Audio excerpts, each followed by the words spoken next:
Okay, सुन लो। Last lecture में हमने profit and loss देख लिया था। उससे पहले हमने ट्रेडिंग देखा था। मैंने आपको कहा था फाइनल अकाउंट में तीन चीजें आने वाली है, ट्रेडिंग, प्रॉफिट एंड लॉस और बैलेंस शीट। ट्रेडिंग क्या था? ट्रेडिंग से हमें आइडिया आती थी कि हमारा टोटल एक्सपेंसेस कितना हुआ है परचेस करने में। तो ट्रेडिंग में क्या आता था? परचेस या परचेस से रिलेटेड एक्सपेंसेस आते थे। प्रॉफिट एंड लॉस में और सारे खर्चे जैसे कि रेंट पेड, लाइट का खर्चा, एडवर्टाइजिंग का खर्चा, डिलीवरी वैन, उसके बाद डिलीवरी वैन के खर्चे मतलब जैसे लोगों के घर में चीजें पहुंचाना, डेप्रिसिएशन, ये सारे खर्चे हमने देख लिए आपके प्रॉफिट एंड लॉस में। अब प्रॉफिट एंड लॉस का लास्ट क्या देखा था? या तो नेट प्रॉफिट आएगा या तो नेट लॉस आएगा। अब लास्ट स्टेप बनेगी बैलेंस शीट। ऐसे तो टेक्स्ट बुक में बैलेंस शीट में भरपूर दिया हुआ है, मैं वहां से भी रीड कर रहा हूँ, बट ये रफली मैंने एक बैलेंस शीट आपके सामने बना ली है।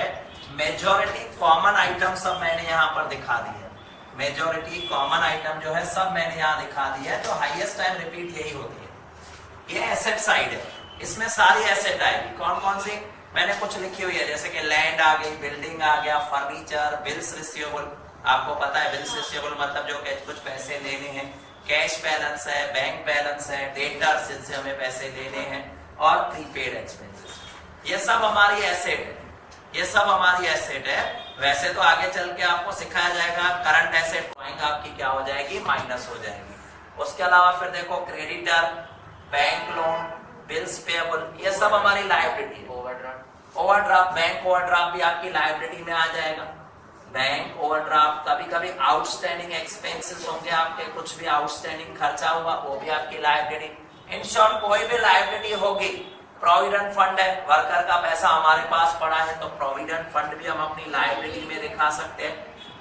मैं कुछ लिमिट नहीं कह रहा हूं कि ये लायबिलिटी इतनी फिक्स इतनी आएगी, नहीं। कुछ भी अगर आपको लगे कि ये बिजनेस की लायबिलिटी है तो यहाँ रखेंगे, और कोई भी एसेट है तो यहाँ। लास्ट में आपकी बैलेंस शीट हमेशा टैली हो जाएगी, हमेशा फिक्स है। बैलेंस शीट टैली मतलब आपने जो भी किया है लगभग सही है, कुछ मिस्टेक नहीं है, राइट। तो अब थोड़ा बहुत टेक्स्ट बुक में से भी देख लेते हैं। आपके पास टेक्स्ट बुक में भी एक बैलेंस शीट बनी हुई है, उनमें भी कुछ बातें समझ लेते हैं। बैलेंस शीट का एक फॉर्मेट ही टेक्स्ट बुक में दिया है, पेज नंबर 126 पर देखो। पेज नंबर 126 पर आप देखोगे तो पूरे का पूरा फॉर्मेट बना हुआ है। उसमें आप देखो ऊपर से 126 नंबर पेज पे देखना, ऊपर से पहले कैपिटल है, राइट। उसमें ओपनिंग बैलेंस है, एडिशन अगर पूरे साल में कुछ किया वो आ जाता है, इंटरेस्ट ऑन कैपिटल और नेट प्रॉफिट। देखो ये मैंने ऐड किया। लेस में क्या आएगा? ड्राइंग है, इंटरेस्ट ऑन ड्राइंग, या कोई लॉस हो तो वो क्या हो जाएगा? माइनस हो जाएगा। उसके बाद आप देख सकते हो जनरल रिजर्व, कैपिटल रिजर्व, कोई भी रिजर्व हो, हालांकि आपके 11th में आती नहीं, बट अगर कोई भी रिजर्व हो, रिजर्व मतलब क्या होता है? साइड में रखा हुआ पैसा। तो कोई भी अगर रिजर्व हो वो एक तरह की कैपिटल ही है। जैसे मान लो मेरा 1 लाख का प्रॉफिट हुआ, तो प्रॉफिट में क्या कर रहा हूं? यहाँ प्लस। प्रॉफिट मैंने नेट प्रॉफिट कहां किया? यहाँ प्लस किया ना। अब मैंने ऐसा सोचा 1 लाख के प्रॉफिट में से 20,000 रिजर्व रख देता हूँ, 80,000 मैं ले लेता हूँ। तो यहाँ पर 80,000 रखा, बाकी जो 20,000 बचा वो जनरल रिजर्व में पड़ा होगा, वो भी मेरा ही है, वो भी बिजनेस का ही पैसा है। बट हमने इमरजेंसी के लिए हमने एक चैप्टर किया था रिजर्व एंड प्रोविजन। रिजर्व मतलब साइड में रखा हुआ पैसा।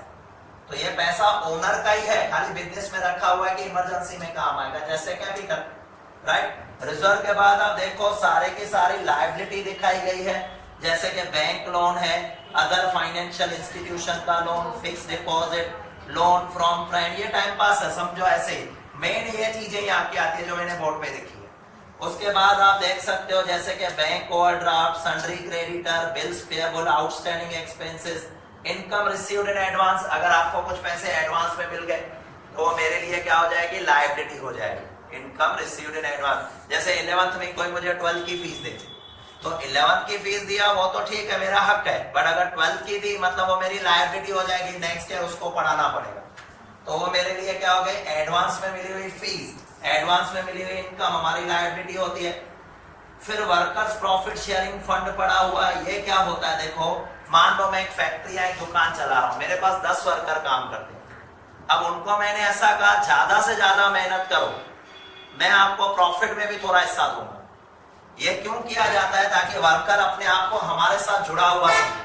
अब जैसे दुकानों पे अभी एक कॉमन है कि आपको 5,000 सैलरी प्लस जितनी भी सेल होगी ना उसका 2% कमीशन होगा, पता है आपको? ऐसा होता है। दुकानों पे कॉमन हम ऐसा करते हैं, इससे लालच में आके वो दुकानदार सेल्समैन क्या करेगा, ज्यादा मेहनत करेगा, तो उसको क्या कहूंगा, कमीशन जो है ना तेरी मेरे पास रहने दे, एक बड़ा फंड बन के मैं तेरे को दे दूंगा। तो वर्कर्स प्रॉफिट शेयरिंग फंड मतलब वर्कर का पैसा मेरे पास पड़ा है जो उसका ही है, जब जरूरत होगी मैं उसको दे दूंगा। तो ये मेरी लायबिलिटी हो गई, पकड़ के रखो, ला जा इधर ला, चालू या वीडियो चालू क्या चालू। तो इसका मतलब वर्कर्स प्रॉफिट शेयरिंग फंड भी हमारे लिए क्या हो जाती है, एक लायबिलिटी हो जाती है। नेक्स्ट पेज पे आ जाओ, देखो क्या दिखाया गया है। नेक्स्ट पेज पे आपका प्रोविजन कुछ रखा हुआ है, provision for tax, provision for fund, provident fund. Provision for tax क्या होता है, हमने टैक्स के लिए कुछ पैसा साइड में रखा हुआ है, तो वो हमारी क्या हो गई, लायबिलिटी हो गई। क्लियर। अब आ जाओ एसेट साइड। एसेट में देखो आपको क्या क्या दिखाया गया है। सबसे पहले दिखाया गया है गुडविल है, पता ही है गुडविल बिजनेस के लिए एक रेपुटेशन होती है, goodwill, land, building, lease hold asset, समझा रहा हूं मैं, मशीन, फर्नीचर, पेटेंट पता है, ट्रेडमार्क पता है, आपको पता है ना पेटेंट ट्रेडमार्क, किसी को है डाउट पेटेंट क्या होता है, पता है ना। ट्रेडमार्क, कॉपीराइट, कॉपीराइट मतलब कॉपी करने का राइट, कॉपी करने का अधिकार। उसके बाद आता है लाइव स्टॉक। लाइव स्टॉक किसको कहते हैं, लाइव स्टॉक का मतलब होता है भेड़ बकरियां, गाय भैंस वगैरह, ये भी हमारे बिजनेस का स्टॉक हो सकते हैं। दूध वालों के लिए देखो, उनके लिए जो भेड़ बकरियां गाय वगैरह होती है उनको लाइव स्टॉक कहते हैं, क्योंकि वो लाइव है, जिंदा जिंदा माल, एक तरह से कह सकते हो लाइव स्टॉक, राइट। तो वो भी उनकी एसेट है। आज जो सपोज दूध बेचने का काम करते हैं उनके लिए पूछते हो मेरे पास 20 गाय है, 10 बकरियां है, तो उनके लिए वो स्टॉक हुआ, वो भी एसेट हो गई उनकी, क्योंकि बेचने से पैसे मिलते हैं। गाय महंगी आती है, सस्ती नहीं आती, सस्ती होती तो मैं भी 2-3 ले लेता, एक कम से कम 80-80 हजार की आती है। तुमने ली क्या? भैंस तो उससे भी महंगी आती है, भैंस उससे भी महंगी आती है, भैंस ज्यादा दूध देती है, राइट। और फिर गाय का अगर सपोज हो तो रोज 8-10 लीटर दूध निकाल सकते हैं, भैंस में से 15-20 लीटर दूध निकलता है, बेच के अपना प्रॉफिट धंधा भी चालू कर सकते हैं। छोटे बच्चे और महंगा है, छोटे बच्चे और लगता है तो एक्सपीरियंस है। फार्म में तो पता है क्या, फार्म अंकल के फार्म पे। हाँ, तो बस उनके पास अगर गाय भैंस बकरियां होगी तो वो अपनी एसेट मानेंगे उसे, और एसेट लिखेंगे कहाँ, भैंस। उसके बाद आप देखोगे अलग अलग तरह की और एसेट दिखाई गई है, जैसे कि व्हीकल्स हमारी एसेट है, लूज टूल भी हमारी एसेट्स है। लूज टूल मतलब छुटक छुटक औजार होते हैं, जैसे आप मशीनों को खोलने के लिए पाने पकड़ वगैरह रखते हो, आपकी टूल बॉक्स कहते हैं, टूल बॉक्स, टूल मतलब पाने पकड़ वगैरह, वो भी हमारी एसेट ही है, राइट। नेक्स्ट, उसके बाद provident fund, investment in shares and debenture, आपने कुछ इन्वेस्टमेंट कर रखी हो तो वो भी आपकी क्या हो गई, एसेट हो गई। फिर आता है करंट एसेट, जैसे कि closing stock, sundry debtor, cash balance, bank balance है, स्पेयर पार्ट्स वगैरह पड़े हुए किसी चीजों के, तो ये इनकम रिसीवेबल, कुछ इनकम मिलने वाली है। लोन आपने किसी को दे रखा है, लोन का लोन लेंट मतलब दिया है, बिल्स रिसीवेबल हो गया। ये सारी चीजें आपने loan given to employ, advance अगर किसी को कुछ पैसे दे रखे, तो ये सब हमारी एसेट है। मैंने कहा ना ये ज्यादातर आपको इसी तरह से आएगा। अब हम एक सम कर लेते हैं जिसमें मैं तीनों चीजें करवाऊंगा, trading, profit and loss, balance sheet. Interest on capital और वो इंटरेस्ट ऑन ड्राइंग लायबिलिटी कैसे? इंटरेस्ट ऑन कैपिटल लायबिलिटी है, क्यों? इंटरेस्ट ऑन ड्राइंग लायबिलिटी नहीं है, मैं बताता हूँ। देखो वो एसेट है। इंटरेस्ट ऑन कैपिटल कैसे, सपोज ओनर बिजनेस में 50,000 की कैपिटल आता है, तो ये बिजनेस की क्या होगी, लायबिलिटी। अब बिजनेस उसको कहता है कि हम तेरे को हर साल 10% इंटरेस्ट भी देंगे, तो एक साल के बाद इसकी कैपिटल 50,000 में 5,000 ऐड हो जाएंगे, मतलब एक साल के बाद इसकी कैपिटल हो गई 55। तो इंटरेस्ट ऑन कैपिटल बिजनेस की लायबिलिटी है। बात करते हैं ड्राइंग। ड्राइंग जो है ना बिजनेस की एसेट है। ड्राइंग क्या होता है, ओनर जो बिजनेस में से लेके जाता है, तो वो एसेट है। तो वो एसेट साइड क्यों नहीं रखते, उसको एसेट पे रखने की जगह यहाँ पर माइनस कर देते। देखो उसको सिस्टम में है, मतलब कैसे सिस्टमेटिक कोई चीज दिखाई जाती है कि इससे रिलेटेड है, वरना आता तो ड्राइंग मतलब हमारी एसेट में, ड्राइंग मतलब ये पैसे बिजनेस को ओनर से लेने हैं उल्टा, तो वो ड्राइंग हमारी एसेट है। और इंटरेस्ट ऑन ड्राइंग भी इसके साथ ऐड हो जाएगा और टोटल माइनस होगा, मतलब इंटरेस्ट ऑन ड्राइंग भी माइनस ही है, वो भी एसेट ही है। तो वो एसेट है और वो लायबिलिटी है। आया ध्यान में? चलो हम एक सम से स्टार्ट करते हैं। एक काम करता हूं, मैं आपके टेक्स्ट बुक का ही एक सम करवाता हूं जिसमें ट्रेडिंग भी बनाऊंगा, प्रॉफिट एंड लॉस भी बनाऊंगा, बैलेंस शीट भी बनाऊंगा विदाउट एडजस्टमेंट। अभी एडजस्टमेंट एक भी नहीं करेंगे। हमारा पहला सम है इलस्ट्रेशन नंबर 4। इलस्ट्रेशन नंबर 4 जिसमें एक ही एडजस्टमेंट है। तो चलो एक ही एडजस्टमेंट भी मैं समझा दूंगा। 3 अकाउंट बनाने हैं, 2 मिनट बंद कर लीजिए। 3 अकाउंट बनाने हैं, ट्रेडिंग, प्रॉफिट एंड लॉस। या अब मैं इलस्ट्रेशन नंबर 4 करवा रहा हूं टेक्स्ट बुक का। टेक्स्ट बुक के इलस्ट्रेशन नंबर 4 को हम बोर्ड पे सॉल्व कर रहे हैं। फिलहाल मैं एडजस्टमेंट पे ध्यान नहीं दूंगा, बट इसमें सिर्फ एक ही एडजस्टमेंट है तो मैं कंटिन्यू करूंगा। एक ही एडजस्टमेंट है, ठीक है। मुझे क्या करना है, चीजें कहां आ रही है वो सिखाना है आपको। आप देखो सिर्फ, आप बाद में कंप्लीट करना, ठीक है। पहली चीज से शुरुआत करते हैं। ओपनिंग स्टॉक दिया है 60,000। आपको पता ओपनिंग स्टॉक हमेशा मैं कहां रखता हूं, ट्रेडिंग अकाउंट में रखता हूं। ये मैंने रख दिया ओपनिंग स्टॉक 60,000। ये 60,000 मैंने यहाँ दिखा दिया। सेकंड क्या है, कैपिटल एंड ड्राइंग। तो जो क्रेडिट में है ना वो कैपिटल है और डेबिट पे है वो ड्राइंग है। पता कैसे चलेगा, एक बात याद रखो लॉजिक, कैपिटल हमेशा क्रेडिट होती है और ड्राइंग हमेशा डेबिट होती है। तो यहाँ देखो मैंने कैपिटल दिखा दी और मुझे पता है कि कैपिटल में नेट प्रॉफिट प्लस होता है या नेट लॉस होगा तो मैं माइनस करूंगा, उसका टोटल होगा और उसके बाद उसमें से ड्राइंग माइनस की जाती है। अभी आप चेक कर लो, आपको कैपिटल भी दी गई है, ड्राइंग नेट प्रॉफिट तो बाद में पता चलेगा। कैपिटल क्रेडिट में है, कितनी है बताओ? नहीं, कैपिटल क्रेडिट में है 2 लाख। 2 लाख कैपिटल है और ड्राइंग जो डेबिट में है वो 12,000। एक बात और भी मैं समझा दूं आपको, देखो क्रेडिट की कोई भी चीज होगी ना, क्रेडिट की, वो क्रेडिट पे ही आएगी। यहाँ पर क्रेडिट ये हुआ, यहाँ पर क्रेडिट ये हुआ और बैलेंस शीट का क्रेडिट लायबिलिटी होता है और बैलेंस शीट का एसेट है ना डेबिट, क्योंकि एसेट है ऑलवेज डेबिट बैलेंस, लायबिलिटी है ऑलवेज क्रेडिट बैलेंस। और अगर आप कोई डेबिट की चीज उल्टे साइड रखते हो, जैसे ड्राइंग आपको डेबिट पे दिया है बट मैंने कहा रखा हुआ है, क्रेडिट पे रखा हुआ है, तो मैंने देखो माइनस साइन के साथ रखा। हर डेबिट की चीज, ओपनिंग स्टॉक डेबिट पे था, डेबिट पे आया। हर वो चीज जो डेबिट पे होगी डेबिट पे ही आएगी, कभी कंफ्यूजन नहीं होगा। नेक्स्ट पढ़ो क्या लिखा है, बिल्डिंग एसेट है तो डेबिट पे आएगी। देखो बिल्डिंग कितना अमाउंट है, 1 लाख। बिल्डिंग मैंने 1 लाख दिखा दिया। फिर मशीन भी आपकी एसेट है, उसको भी मैंने यहाँ पर दिखा दिया, कितना 50,000। फिर फर्नीचर एंड फिटिंग वो भी हमारी एसेट ही है, कितना है 10,000। फिर परचेज एंड सेल, तो डेबिट पे जो लिखा है ना वो परचेज है और क्रेडिट पे वो सेल। आपको पता है परचेज डेबिट होती थी, परचेज अकाउंट डेबिट और सेल क्रेडिट होती थी। तो परचेज यहाँ पर मैंने दिखा दिया, जो डेबिट पे है वो परचेज। डेबिट पे कितना अमाउंट है 1,15,000। इसको इनर कॉलम में रखते हैं हमेशा। क्यों, मैंने जब क्वेश्चन पढ़ा मैंने देखा इसमें परचेज रिटर्न है तो मैं परचेज रिटर्न माइनस करूंगा। आप क्वेश्चन रीड करोगे, पहले हमेशा क्वेश्चन रीड करवाऊंगा। अभी तो ठीक है, फर्स्ट सम है, मैंने रीड कर लिया। और सेल्स यहाँ पर क्रेडिट में दिखा देंगे, कितनी है सेल 3,16,000। फिर क्या है वेजेस, आपको पता है मैंने बताया था ट्रेडिंग में आती है, डेबिट साइड पे आती है, कितनी है 1,500। फिर कैरियज इनवर्ड आपका ट्रेडिंग में आ जाएगा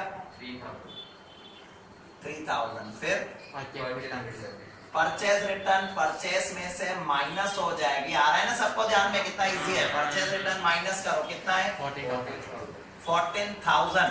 तो 115 में से 14 माइनस किया तो ये रह जाएगा 1,01,000। फिर सेल्स रिटर्न, सेल्स में से माइनस होगी, कितनी है 10,000। तो 3,16,000 में से 10 माइनस हुआ तो 3,06,000 रह गया। फिर डिस्काउंट अलाउड, खर्चा हुआ, प्रॉफिट एंड लॉस, एक लाइन ऊपर यहाँ एक लाइन ऊपर यहाँ छोड़ देना, क्योंकि प्रॉफिट आया तो क्रेडिट पे, लॉस आया तो डेबिट। यहाँ पर तो डिस्काउंट अलाउड, बट जब डेबिट पे लिखा मतलब वो डिस्काउंट अलाउड ही होता है। कितना आया 8,000। फिर क्या है डिस्काउंट रिसीव्ड हमारी इनकम है, क्रेडिट पे आ जाएगी। Bye discount received 3000। फिर सैलरी आपका प्रॉफिट एंड लॉस पे आ जाएगा, डेबिट पे कितना है 48,000। फिर एडवर्टाइजमेंट भी प्रॉफिट एंड लॉस में आ जाएगा, खर्चा है हमारा 4,000। फिर रेंट एंड टैक्सेस वो भी हमारा डेबिट पे आएगा। रेंट ये पेड, आपको अगर सर पता कैसे चला रेंट रिसीव्ड हो तो आप देखो कहां पर लिखा हुआ है, डेबिट पे होगा।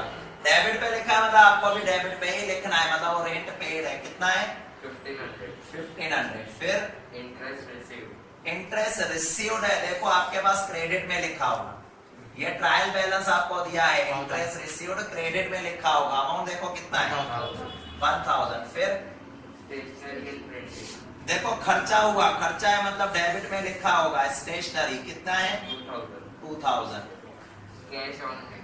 कैश ऑन हैंड हमारे लिए एसेट हो गई, तो एसेट आपको पता है मैं कहाँ लिखता हूँ, एसेट साइड कितना है 10,000। फिर बैंक बैलेंस भी हमारी एसेट है, हम एसेट साइड दिखाएंगे कितना 80। ओके। फिर बिल्स रिसीवेबल आपको पता है हमारी एसेट है, एसेट साइड पे दिखा देंगे कितना 5,000। फिर बिल्स पेएबल हमारी लायबिलिटी में आता है, क्योंकि हमें पे करना है, तो बिल्स पेएबल आ जाएगा कितना 6,000। फिर डेटर्स हमें पैसे लेने होते हैं, हमारी एसेट होते हैं, तो डेटर्स एसेट साइड में 80,000। फिर क्रेडिटर हमारे लिए लायबिलिटी होते हैं, तो लायबिलिटी साइड में आप चेक करो, उसका बैलेंस भी क्रेडिट साइड होगा कितना 60,000। फिर हो गया। अब एक बात सुन लो, ये जितनी भी चीजें थी मैंने कहीं ना कहीं सेट कर ली। एक नोट करने जैसी बात यह है कि जो डेबिट पे है वो डेबिट पे है, जो क्रेडिट पे है वो क्रेडिट पे है, बस और कुछ भी ध्यान नहीं रखना। अब एडजस्टमेंट होती है ना, हमेशा उसके दो इफेक्ट आते हैं। क्यों, वो कल डिस्कस करेंगे, आज मैं सिंपल समझा देता हूं। जो भी एडजस्टमेंट आएगी उसके दो इफेक्ट होंगे, उसका लॉजिक भी है। बट अभी फिलहाल आ रहा है क्लोजिंग स्टॉक। क्लोजिंग स्टॉक नीचे लिखा हुआ है कि 10,000 का है, जबकि मार्केट में वैल्यू 12,000 है, राइट। तो मैंने एक बात पहले भी समझाई थी कि मार्केट प्राइस और cost price whichever is lower, दोनों में से जो कम है वो लिखा जाता है। आपकी कॉस्ट 10 है, मार्केट में 12 है, तो आपको कितना लिखना है 10,000 ही लिखना है। कहां लिखेंगे, एक तो पता है कि क्लोजिंग स्टॉक हमेशा मैं यहां पर लिखवाता था ट्रेडिंग में, राइट। Closing stock 10,000। अब ये एडजस्टमेंट में ना, तो इसका दूसरा इफेक्ट भी देना पड़ेगा, और क्लोजिंग स्टॉक हमारी एसेट भी है। क्लोजिंग स्टॉक आज स्टॉक पड़ा है तो हमारे लिए एसेट भी हो गई, तो यहां पर आ जाएगा क्लोजिंग स्टॉक। एडजस्टमेंट कोई भी होगी उसके हमेशा दो इफेक्ट होते हैं, उसका लॉजिक भी है, वो भी मैं समझाऊंगा। फिलहाल हमारा कंप्लीट हो गया। अब मैं इसको क्लोज करूंगा। सबसे पहले मैं क्रेडिट साइड का टोटल करके ग्रॉस प्रॉफिट ढूंढूंगा। ये 3,06,000 और 10 क्रेडिट का टोटल आ रहा है 3,16,000। अब आप उसमें से डेबिट का टोटल माइनस कर लो, ये 3,16,000 है, डेबिट के सारे खर्चे माइनस कर लो, तो जो डिफरेंस आएगा उसे हम क्या कहेंगे, ग्रॉस प्रॉफिट कहेंगे। ग्रॉस प्रॉफिट आएगा पहले, ग्रॉस प्रॉफिट कैरी फॉरवर्ड। कितना आ रहा है ग्रॉस प्रॉफिट, चेक कर लो 1,58,500 1,58,500 कैसे 1,50,500 1,50,500 कैसे आपने ढूंढा, देखो क्रेडिट का मैंने टोटल किया, उसमें से डेबिट का टोटल माइनस तो करना आएगा ना कैलकुलेटर पे, क्रॉस चेक कर लो, आपके पास सॉल्यूशन भी है, चेक कर लो हम सही है कि गलत है। 1,50,500, राइट। अब मैंने कहा था ग्रॉस प्रॉफिट होगा, यहां से शिफ्ट होके यहां आ जाएगा क्रेडिट में, वर्ड लिखेंगे by gross profit, by gross profit. अब ग्रॉस प्रॉफिट आप देखो कितना आ रहा है 1,50,500 आ रहा है। अब मैं करूंगा इसका टोटल, इस साइड का 150, 53, 1,54,000 सेम रख देंगे, 1,54,500, और जो डिफरेंस आएगा, डिफरेंस उसे कहा जाएगा नेट प्रॉफिट। जो डिफरेंस आएगा उसे कहा जाएगा नेट प्रॉफिट। डिफरेंस निकालो कितना आ रहा है, उसमें से ये खर्चे माइनस करो। 91 देखो ये 8 और ये सब माइनस करने के बाद 91,000 ये जो आया वो नेट प्रॉफिट आया। इसे भी लिख सकते हो नेट प्रॉफिट कैरी फॉरवर्ड। इसको कहां लेके जाएंगे, बैलेंस शीट में। 91 है, पीछे चेक कर लो है, सही है, आप खुद करना। देखो 91 यहाँ पर मैं नेट प्रॉफिट यहाँ पर प्लस कर दूंगा। यहाँ पर टोटल था 2 लाख, उसमें 91 प्लस किया तो टोटल आ जाएगा 2,91,000। उसमें से ये 12,000 हमें ड्राइंग के माइनस करने हैं तो आ जाएगा 2,79,000। आया ध्यान में? बस ये अब दोनों साइड टोटल कर देना है, डिफरेंस नहीं आना चाहिए, तभी तो उसको बैलेंस शीट कहते हैं। बैलेंस शीट मतलब दोनों साइड बैलेंस हो जाएगा। आप इस साइड का टोटल करोगे तो भी सेम आएगा, इस साइड का टोटल करोगे तो भी सेम आएगा। बैलेंस शीट मतलब बैलेंस टैली हो गया हमारा, राइट। करो टोटल, देखो कितना आ रहा है, 3,45,000। आप इस साइड का भी टोटल देख लेना, 3,45,000 आ जाएगा। दोनों साइड का टोटल 3,45,000 आएगा आपका। सम हो गया कंप्लीट हमारा। कुछ भी टफ नहीं है, थोड़ा लॉजिक से करोगे ना तो एडजस्टमेंट भी सब आ जाएगी। एडजस्टमेंट कुल मिला के 12-13 है। 2-2 3-3 समझाऊंगा, 2-4 दिन में आपके आराम से सब समझ में आ जाएगी। क्लियर हुआ? सिर्फ प्रैक्टिस करनी है कौन सी चीज कहाँ आएगी और कैसे आएगी। बाकी स्टूडेंट्स इसको कहते हैं सर टफ है, चैप्टर नहीं आता है, बैलेंस शीट टैली नहीं होती है। हम 4-5 बार बैलेंस शीट करेंगे, टैली हो जाएगी। 4-5 बैलेंस शीट में ही कॉन्फिडेंस आ जाएगा। बट ये घर पे सबको करके आना है। इवन अभी सर थोड़ा